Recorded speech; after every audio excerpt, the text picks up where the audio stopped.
Ang mabuting karakter ni Joseph.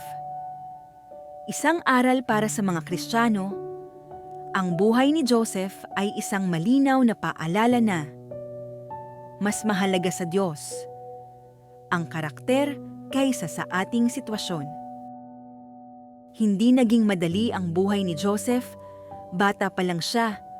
Binigyan siya ng Diyos ng panaginip na pag-asa, pangako at ng layunin. Pero, bago natupad ang panaginip na iyon, dumaan muna siya sa matinding pagsubok at pasakit, minahal siya ng kanyang ama, ngunit kinamuhian siya ng kanyang mga kapatid. Sa halip na protektahan, ibinenta siya bilang alipin. Maraming Kristiyano ang makaka-relate dito, yung mas nasasaktan ka pa ng taong malapit sa iyo.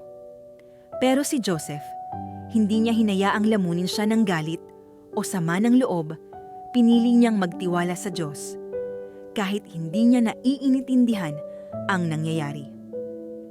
Isa sa pinakamaganda katangian ni Joseph ay ang integridad. Habang naglilingkod siya sa bahay ni Potiphar, ay may pagkakataong siyang gumawa ng kasalanan nang walang nakakakita o walang nakakaalam. Pero pinili niyang maging matapat sa Diyos. Dito natin makikita na ang pananampalataya ay hindi lamang nasusukat sa panalangin, kundi sa mga desisyong ginagawa natin kapag walang nakakakita. Si Joseph ay nabilanggo, ngunit ipinakita ni Joseph ang katapatan sa gitna ng paghihirap. Hindi niya hinintay na gumanda muna ang sitwasyon.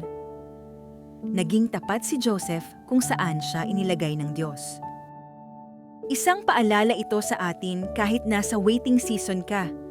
Kahit parang walang nangyayari, gumagalaw o kumikilos pa rin ang Diyos. Makikita kay Joseph ang kababaang loob dahil hindi niya inaangkin ang galing kapag nag-interpret siya ng mga panaginip. Bago tayo itaas ng Diyos, hinuhubog muna niya ang ating puso. Dumating ang panahon na naging makapangyarihan na si Joseph at sinubok ang kanyang karakter. Nangailangan ng tulong ang kanyang mga kapatid. Sa kabila ng kanyang kapangyarihan, gumanti mas pinili niyang magpatawad. Ang pagpapatawad ay hindi madali, pero ito ay nagpapalaya sa atin.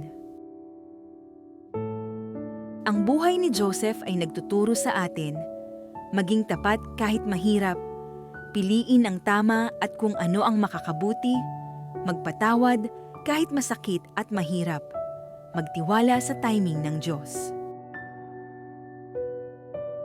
Ang Diyos ay kumikilos kahit sa katahimikan, kahit sa gitna ng mga pagsubok, at sa panahong parang wala kang nakikitang liwanag. Manatiling tapat, manatiling nagtitiwala dahil ang Diyos na nagtaguyod kay Joseph ay siya ring Diyos na kasama mo ninyon.